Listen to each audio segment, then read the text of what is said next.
Good morning all of you. Welcome to Anjan టీవీ1 news. లౌకికవాదులందరూ కలిసికట్టుగా పోరాడుదాం.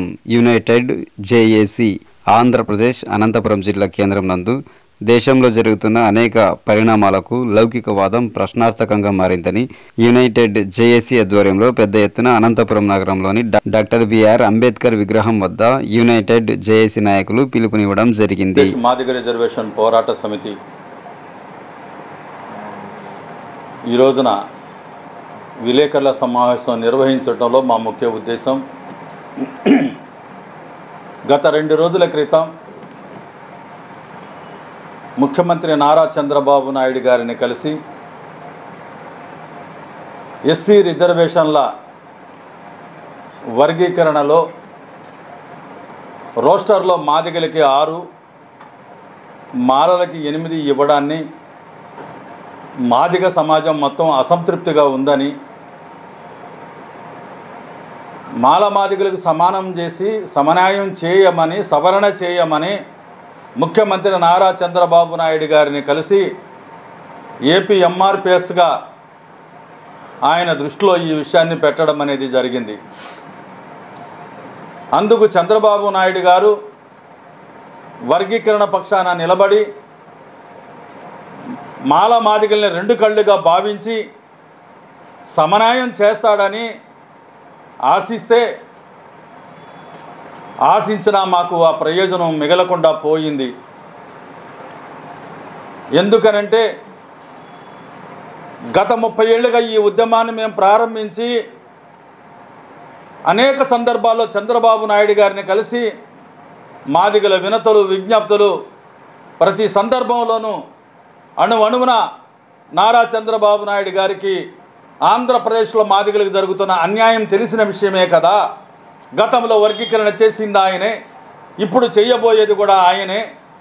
కాబట్టి ఆంధ్రప్రదేశ్లో మాదిగల్ని కూడా 2 కళ్ళుగా భావించి సమన్యాయం చేయాలని మేము కోరితే, నారా చంద్రబాబు నాయుడు గారు తండ్రి స్థానంలో ఉండి ముఖ్యమంత్రిగా ఉండి మాదిగల పక్షాన కాకుండా 6 మాదిగలకు ఇస్తాం, 8 మాలలకు ఇస్తామనే విషయాన్ని ఆయన స్పష్టంగా చెప్పడం ఏదైతే ఉందో దాన్ని మేము తిరస్కరిస్తూ ఉన్నాం. ఎందుకనంటే 2024 ఆగస్టు 1వ తేదీన సుప్రీంకోర్టు న్యాయ ధర్మాసనం ముందుకొచ్చి ఇప్పటివరకు భారతదేశంలో షెడ్యూల్ కులాలలో అందనటువంటి రిజర్వేషన్లు అందుకోలేనటువంటి వెనకబడినటువంటి వాళ్ళకి రిజర్వేషన్లో చాలా అన్యాయం జరిగింది, వాళ్ళు వెనకబడ్డారు, వాళ్ళకి అవకాశాలు లేకుండా పోయాయి. కాబట్టి వెనుకబడిన కులాలకి రిజర్వేషన్లు మొదటి స్థానంలో పెట్టాలి, ముందు స్థానంలో వాళ్ళకే ప్రాధాన్యత కల్పించాలి. కాబట్టి రిజర్వేషన్లు సమన్యాయం జరగాలంటే రిజర్వేషన్లు అందుకోలేనటువంటి వాళ్ళకి, అణిచివేతకు గురైనటువంటి వాళ్ళకి మొదటి స్థానంలో అవకాశాలు కల్పించమని సుప్రీంకోర్టు న్యాయ ధర్మాసనం చాలా స్పష్టంగా చెప్పింది. కానీ అందుకు భిన్నంగా నారా చంద్రబాబు నాయుడు గారు ఆంధ్రప్రదేశ్లో మాదిగలకి 6 ఇస్తాము, ఉపకులాలకు 1 ఇస్తాము, మాలలకి 8 ఇస్తామని అంటే ఇదేమైనా సామాజిక న్యాయమని చంద్రబాబు నాయుడు గారిని మేము నిలదీస్తూ ఉన్నాం.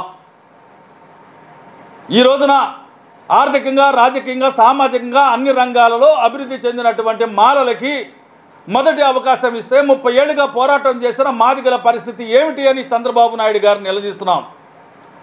కాబట్టి చంద్రబాబు నాయుడు గారు నిష్పక్షపాతంగా నిలబడి మాదిగలకి సామాజిక న్యాయం చేస్తానని ఆశిస్తే, ఈ రోజున మాలల పక్షపాతిగా నిలబడితే మాదిగలకు తీరని అన్యాయం చేస్తూ ఉంటుంటే, ఈ రోజున చంద్రబాబు నాయుడు గారు ఒక తండ్రి స్థానంలో ఉండి ఒక ముఖ్యమంత్రిగా ఉండి మాదిగలకి సామాజిక న్యాయం చేయకపోతే, నువ్వు మాలల పక్షపాతిగా మిగిలిపోతే ఈ రోజున మాదిగల్ని మోసం చేసినట్లు కాదా అని నేను ఈ సందర్భంగా అడుగుతూ ఉన్నాను.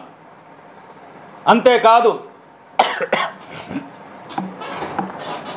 ఎస్సీలలో వర్గీకరణ జరగకుండానే, అంటే ఒక పక్కన వర్గీకరణ చేస్తానని పదే చెబుతూ డిఎస్సి ఉద్యోగ నియామకాలను సమాజానికి చూపిస్తూ ఇప్పటికే గ్రూప్ 2 కానీ, నర్సింగ్ కానీ, కానిస్టేబుల్ కానీ, అట్లాగే సంక్షేమ పథకాల లోన్లు కానీ ఉమ్మడిగానే రిలీజ్ చేస్తూ ఉంటుంటే, విడుదల చేస్తూ ఉంటుంటే, అంటే వర్గీకరణకు ముందే మాలలు అడగకుండానే ఉమ్మడిగా రిజర్వేషన్లను వదిలేస్తూ ఉంటుంటే, సంక్షేమ పథకాలను వదిలేస్తూ ఉంటుంటే ఇంకా వర్గీకరణ తర్వాత మిగిలేదేంటి అని అడుగుతా ఉన్నాను.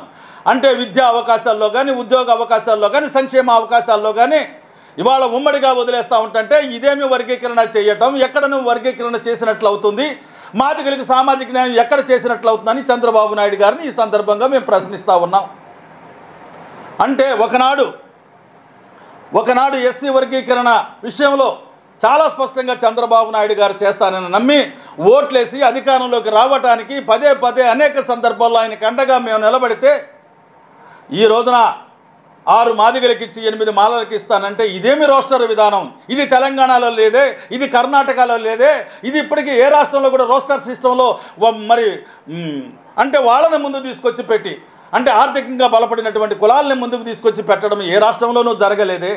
ఆంధ్రప్రదేశ్లోనే ఎందుకు ఇట్లా చేస్తున్నారని చంద్రబాబు నాయుడు గారిని సందర్భంగా మేము నిలదీసి అడుగుతూ ఉన్నాం. అంతేకాదు తెలంగాణ రాష్ట్రంలో వర్గీకరణ జరిగిందంటే అన్ని కులాలకు సమన్యాయం చేసిన రేవంత్ రెడ్డి చరిత్రలో ఒక పేజీలో మిగిలిపోతాడు.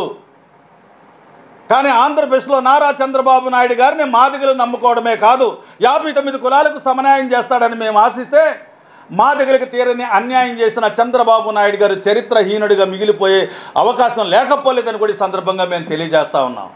అంటే మాదిగల ఓట్లు వేయలేదా? మాదిగలు మీ పక్షాన్ని నిలబడలేదా? 30 ఏళ్ళకి మాదిగల ఓటా కోసం మాదిగల పోరాటం చేయలేదా? మరి మాదిగలకి ఎన్నికల్లో మాటలు ఇచ్చావే, వర్గీకరణ చేసి పెద్ద మాదిగని అవుతానని చెప్పుకుట్టావు, డప్పు కొట్టావు, మాదిగల పక్షాన్ని నిలబడతానన్నావు. మరి ఈ రోజున ఇవాళ మాలల పక్షాన నిలబడి మాదిగలకి అన్యాయం చేస్తే మాదిగలు రోడ్లెక్కే పరిస్థితి తీసుకొస్తుంది నారా చంద్రబాబు నాయుడు గారి. ఒకనాడు మాలలు సుప్రీంకోర్టుకి వెళ్ళి వర్గీకరణ వద్దని కొట్టేస్తే ఈ రోజున మాదిగలు సుప్రీంకోర్టుకో హైకోర్టులకో కోర్టు మెట్లకి వెళ్ళి ఇదేమో వర్గీకరణ, మాకు అన్యాయం జరిగింది, న్యాయం చేయమని కోర్టులకు వెళ్ళే పరిస్థితి దాపరించింది. అందుకు కారణం నారా చంద్రబాబు నాయుడు గారే. అవసరమైతే కోర్టులు ఎక్కుతాం, అవసరమైతే రాస్తారోకోలు చేస్తాం, అవసరమైతే రోడ్లెక్కి మా హక్కుల కోసం, మా జాతి ప్రయోజనాల కోసం అడుగడ్డిపోతున్న మా జాతి హక్కుల్ని హరించి వేస్తున్న పాలక ప్రభుత్వాలకు వ్యతిరేకంగా అవసరమైతే రోడ్లు ఎక్కడానికి మేము వెనకాడే పరిస్థితి కూడా లేదని సందర్భంగా తెలియజేస్తాం. కాబట్టి ఈ రోజున ఈ 30 ఏళ్ళుగా మేము పోరాటం చేసిన దాంట్లో ఆత్మ బలిదానాలు మందాకృష్ణ మాదిగ మాటలు నమ్మి మాయ మాటలు నమ్మి ఇవాళ ఆత్మ బలిదానాలు చేసుకున్న మాదిగలు ఉన్నారు. అక్రమ కేసులో ఇరికించబడిన మాదిగలు ఉన్నారు. 30 ఏళ్లలో కుటుంబాలు మొత్తం సర్వనాశనం అయిపోయి కృష్ణ మాదిగ మా ఆరాధ దైవాన్ని నమ్మితే ఈ రోజున తెలంగాణలో బీజేపీకి అమ్ముడుపోయాడు మందాకృష్ణ. ఈ రోజున తెలంగాణ మాదిగలకు అన్యాయం చేశాడు మందాకృష్ణ. ఈ రోజున ఆంధ్రాలో కూడా వచ్చి చంద్రబాబుకి అమ్ముడుపోయి మాదిగలకు అన్యాయం చేస్తూ ఉంటుంటే 2 రాష్ట్రాల్లో మాదిగల్ని నమ్మించి మోసం చేసిన మాదిగ జాతి ద్రోహి ఈ 2 రాష్ట్రాల్లో తిరగడానికి అవకాశమే లేదని కూడా ఈ సందర్భంగా మేము తెలియజేస్తా ఉన్నాం. వర్గీకరణ అంతిమ దశకు చేరుకున్న ఈ నేపథ్యంలో ఎవరి పక్షాన నిలబడాలి అంటే మాదిగల పక్షాన నిలబడాల్సిన మందాకృష్ణ నువ్వు మోడీ పక్షాన నిలబడ్డావు. ఇవాళ చంద్రబాబు నాయుడు పక్షాన నిలబడ్డావు. నీ డబ్బుల కోసం, నీ వ్యక్తిగత స్వార్థ ప్రయోజనాల కోసం మాదిగ జాతిని రాజకీయ పార్టీలకి తాకట్టు పెట్టడం వల్ల మాదిగలకి ఈ గతి పట్టింది. అందుకు కారణం నువ్వే. కాబట్టి ఒక పక్క చంద్రబాబు నాయుడు గారు నమ్మించి మాదిగల ఓట్లతో అధికారంలోకి వచ్చిన తర్వాత ఈ రోజున వర్గీకరణ మాలలకు చేయటం అంటే ఈ రోజున మేము మాలలకు వ్యతిరేకం కాదు, చంద్రబాబు నాయుడు గారికి వ్యతిరేకం కాదు, ఏ రాజకీయ పార్టీకి మేము వ్యతిరేకం కాదు. మా ఓటా మాకు ఇవ్వమనేదే మా సామాజిక న్యాయం తప్ప అది వ్యతిరేకం కాదు. కానీ ఇవాళ వ్యతిరేక పరిస్థితులు ఎందుకు వచ్చాయంటే ఒక పక్క చంద్రబాబు నాయుడు గారు ఓట్ల రాజకీయం కోసం మాల సోదరులకు భయపడి మరి దగ్గరికి చేరదీస్తే 30 ఏళ్ళుగా పోరాటం చేసిన మాదిగల పరిస్థితి ఏంటని చంద్రబాబు నాయుడు గారిని మేము నిలదీస్తూ ఉన్నాం. మాదిగ జాతిని ఎప్పటికప్పుడు అన్ని రాజకీయ పార్టీలకు అమ్ముకుంటూ ఇవాళ దగా చేసినటువంటి మందాకృష్ణ వల్ల ఈ రోజున మాదిగలకు ఆంధ్రప్రదేశ్లో మాదిగలకు తీరిన అన్యాయం జరిగిందని చెప్తా ఉన్నాం. కాబట్టి ఈ పరిస్థితుల్లో మేము ఎలాంటి పరిస్థితుల్లో కూడా వర్గీకరణ సాధించుకునే ఈ అంతిమ పోరాటంలో మందాకృష్ణ చేతులు ఎత్తేసి పక్కకి వెళ్ళిపోయినా, అమ్ముడుపోయి వాళ్ళ దూరం అయిపోయినా మేము మాదిగల పక్షాన్ని నిలబడి చివరి వరకు పోరాడతామని సందర్భంగా తెలియజేస్తా ఉన్నాం.